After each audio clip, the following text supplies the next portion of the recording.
Bienvenue dans cette émission des Logions du Bon Larron, l'émission où nous cherchons ensemble la lumière jusque sur la croix. Aujourd'hui, je vous propose l'analyse d'un sermon, et pas n'importe lequel, celui de Saint John Henry Newman, récemment docteur de l'Église. J'ai découvert ce sermon personnellement dans l'ouvrage Les bénédictions du temps présent, et c'est un sermon sur l'évangile de Matthieu, en particulier sur ce qui touche à la richesse et au rapport à l'argent pour l'humanité et en particulier pour les catholiques. Le sermon de Newman s'avance avec une simplicité qui dérange, parce qu'elle refuse la ruse la plus courante de nos consciences modernes, celle qui classe l'Évangile dans la catégorie du respectable, mais impraticable. Il suffit, pour se disculper, de nos jours, de dire que ces paroles appartiennent au temps du Christ, ou bien qu'elles relèvent d'un idéal monastique et non d'une vie ordinaire. Or, Newman, prêchant pour la fête de Saint Matthieu, précisément celui qui quitta son bureau de publicain pour suivre le Christ, ne nous laisse pas ce luxe. Il place au frontispice une parole qui ne demande aucune traduction morale, seulement du courage. Malheur à vous qui êtes riches, car vous avez votre consolation. D'autres traductions peuvent aussi laisser entendre: hélas, à vous qui êtes riches, vous avez votre consolation. Traductions qui sont d'ailleurs un peu plus justes. Bref, vous l'aurez compris, le mot décisif dans sa lecture n'est pas forcément malheur ni riche, mais consolation. Ce n'est pas un détail rhétorique, c'est un diagnostic spirituel. La consolation, ce n'est pas l'abondance en tant que telle, c'est la fonction intérieure que la richesse finit par occuper. Elle devient le lieu où l'âme se repose, l'endroit où elle se rassure, l'instant à laquelle elle confie sa stabilité. Et si l'on comprend ainsi le mot, alors l'avertissement évangélique cesse d'être une menace vague. Il devient une radiographie du cœur. Il existe une consolation concurrente, une consolation immanente, disponible, palpable, qui peut s'installer à la place du don que l'Évangile promet. La richesse ne se contente pas de séduire, elle remplace. Elle n'est pas seulement une tentation parmi d'autres, elle a ce pouvoir unique de se substituer à la dévotion. C'est sans doute pour cela que Jésus nous alerte en disant que l'on ne peut servir deux maîtres. Soit on servira Dieu, soit Mammon, l'argent, ou plus précisément le démon de l'argent. C'est ici que Newman est plus aigu, donc, que nos prudences. Il ne se contente pas de dire que l'amour de l'argent est dangereux. Il assume que le Nouveau Testament paraît aller plus loin, jusqu'à laisser entendre que la possession elle-même comporte un péril, et cela choque, parce qu'un imaginaire religieux ancien pouvait considérer la richesse comme une récompense divine, particulièrement un imaginaire qui nous vient du protestantisme outre-Atlantique. Les apôtres eux-mêmes, rappelle-t-il, avaient été élevés dans cette idée. Le Christ, lui, vient renverser ce schéma. Et nous, au lieu de recevoir le renversement, nous inventons une stratégie d'évitement. Nous posons une distinction rassurante entre posséder et s'attacher, comme si la possession n'inclinait pas l'âme à l'attachement. L'argument de Newman est assez sec. Si l'on affirme que ces avertissements ne s'appliquent plus, il faut démontrer pourquoi ils ne s'appliquent plus aujourd'hui et pourquoi ils s'appliquaient hier. Sinon, la parole reste suspendue sur nous aussi réellement que sur ceux qui l'entendaient en Galilée il y a 2000 ans. Le cœur de sa psychologie spirituelle tient dans une évidence anthropologique que nous refusons de regarder en face. Les richesses sont présentes, Dieu, lui, est invisible. Encore plus pour nous qui sommes 2000 ans après la venue du Christ sur terre. Les richesses sont à portée de main. Elles répondent immédiatement aux désirs, elles promettent, elles délivrent, du moins provisoirement. Elles peuvent donc devenir des idoles muettes, sans liturgie apparente, des idoles qui n'exigent aucun culte explicite, mais qui exaltent l'adorateur en lui donnant une impression de puissance, de sécurité. L'idolâtrie moderne n'a plus besoin d'un veau d'or, il lui suffit d'un sentiment intérieur de suffisance. Et c'est là que Newman est impitoyable, y compris envers les âmes religieuses, particulièrement, pourrait-on dire, envers les âmes religieuses.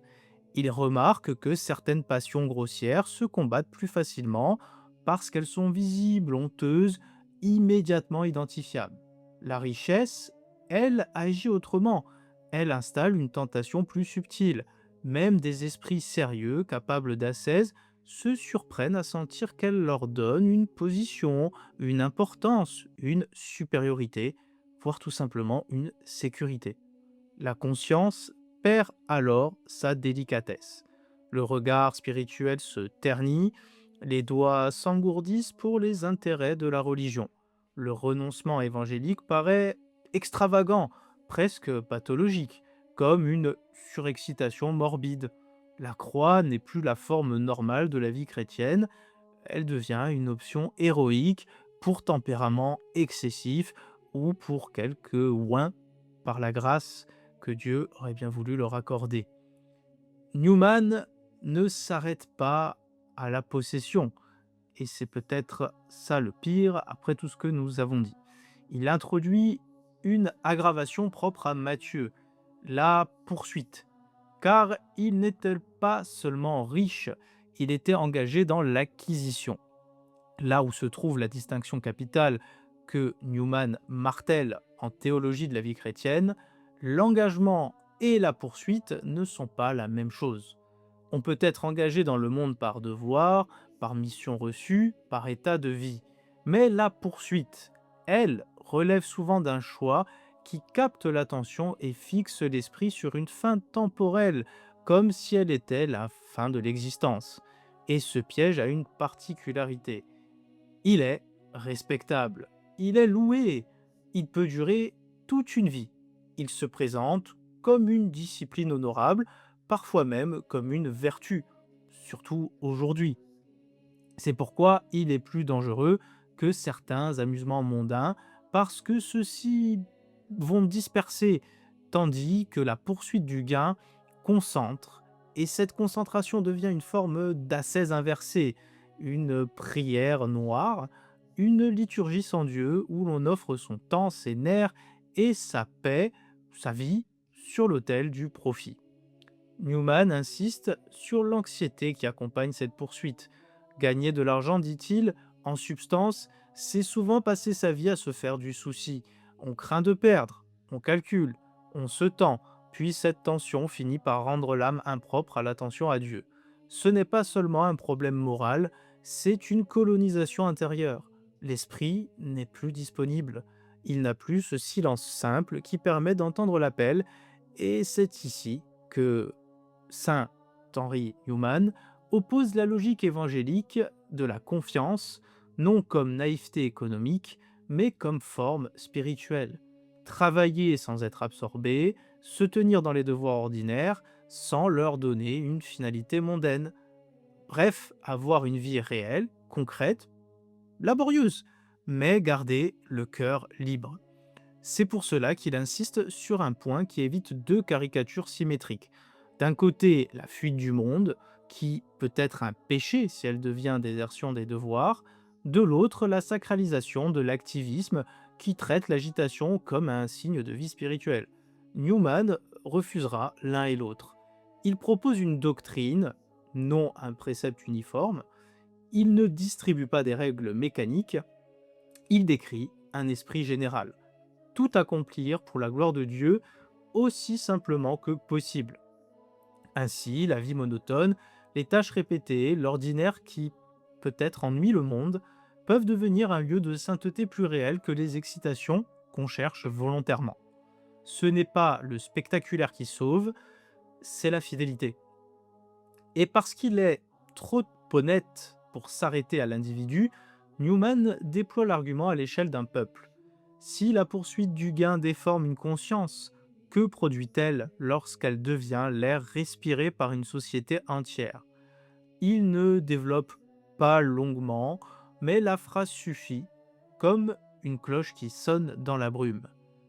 N'est-il pas terrible de considérer que nous appartenons à une nation qui, dans une grande mesure, subsiste par la finance? Fin de citation. La richesse cesse alors d'être seulement une question privée. Elle devient une forme collective, un imaginaire national, une pédagogie implicite qui fabrique, ou en tout cas déforme, des âmes. Et si l'argent donne à l'acquéreur un sentiment imaginaire de pouvoir, une nation entière peut apprendre à se percevoir ainsi, à se juger, à se sécuriser, à s'idolâtrer. Le spirituel et la politique se croisent ici non pas idéologie, mais parce qu'une idolâtrie intérieure a toujours des effets publics. Newman ajoute encore un trait qui touche au nerf de la conscience chrétienne. La poursuite du profit dispose aux zones grises. Non pas forcément aux grands crimes, mais à ces petites trifleries, aux compromissions tolérées, aux subterfuges crédibles, aux fictions légales, aux confusions entre intentions honnêtes et mise en œuvre. Il faut une rectitude rare pour rester simple au milieu d'un système qui normalise la magouille. C'est une ascèse paradoxale. Ne pas se faire aspirer par la logique du monde tout en y travaillant, ne pas devenir étranger à la vérité au nom de la compétence. Et pourtant, et heureusement, le sermon ne se clôt pas sur une condamnation. Il se clôt sur une figure, Saint Matthieu, l'évangéliste, qui devient non seulement un avertissement, mais une consolation véritable, parce qu'il atteste que la conversion n'est pas un mot. Il y a des hommes au milieu des navires chargés de marchandises, au milieu du tumulte des affaires, capables d'entendre la voix du Christ. Newman y voit une liberté de parole pour les ministres du Christ, non pour humilier, mais pour parler sans réserve du danger, sans dureté, sans manque de charité envers ceux qui y sont exposés. La charité ne consiste pas à atténuer le péril, elle consiste à aimer assez pour le nommer et à aimer assez pour croire possible, encore aujourd'hui, le geste impossible, quitter l'idole, se lever, prendre sa croix et suivre. Si l'on veut retenir un seul fil, il est presque tranchant comme un rasoir. La richesse devient dangereuse quand elle nous console à la place de Dieu, quand elle nous stabilise à la place de la foi, quand elle devient le centre silencieux de tout notre univers. Et pour conclure, il convient de laisser retentir explicitement la parole du Christ qui donne sa mesure intérieure à tout ce qui précède. Dans l'Évangile selon saint Matthieu 6,21, Jésus affirme sans détour: «Car là où est ton trésor, là aussi sera ton cœur.» Cette sentence ne condamne ni le travail, ni la responsabilité matérielle, ni même la possession en tant que telle. Elle introduit un critère spirituel décisif, celui du lieu intérieur où l'homme dépose sa confiance, son repos et son espérance ultime. C'est ici donc qu'une précision s'impose avec netteté après tout ce que nous avons dit. Newman ne lance pas un appel à la pauvreté conçue comme une valeur absolue ou comme une idole inversée. Et il serait juste de pouvoir voir ça dans certains appels à la pauvreté que l'on peut entendre. Non, il ne sacralise pas le dénuement et encore moins la misère, à la manière justement de certains courants spirituels qui dans l'histoire ont parfois absolutisé la pauvreté jusqu'à frôler l'erreur doctrinale. Son propos n'est pas de substituer une idole à une autre, ni de transformer l'absence de bien en critère automatique de sainteté. Ce qui est en jeu est d'un autre ordre. Saint John Henry Newman interroge la fonction spirituelle de la richesse et plus profondément encore le lieu réel de la consolation du cœur. La pauvreté peut être une voie évangélique authentique, il faut oser le dire. La richesse peut être assumée comme charge et service, mais aucune situation n'échappe à la même exigence intérieure, que rien de créé ne prenne la place de Dieu comme fondement de la sécurité, de la paix et du sens de la vie. La question décisive demeure celle du trésor, non comme quantité, mais comme centre de gravité de l'âme. Ainsi comprise, la parole du Christ traverse toutes les conditions humaines sans offrir d'abri idéologique, n'en déplaise à certains. Elle ne flatte ni le riche, ni le pauvre. Elle oblige chacun à regarder ce qui le console vraiment et son attitude vis-à-vis de cela. Et c'est précisément pour cette raison qu'elle demeure aujourd'hui encore une parole de conversion qui fait que nous cherchons encore et toujours la lumière ensemble jusque sur la croix.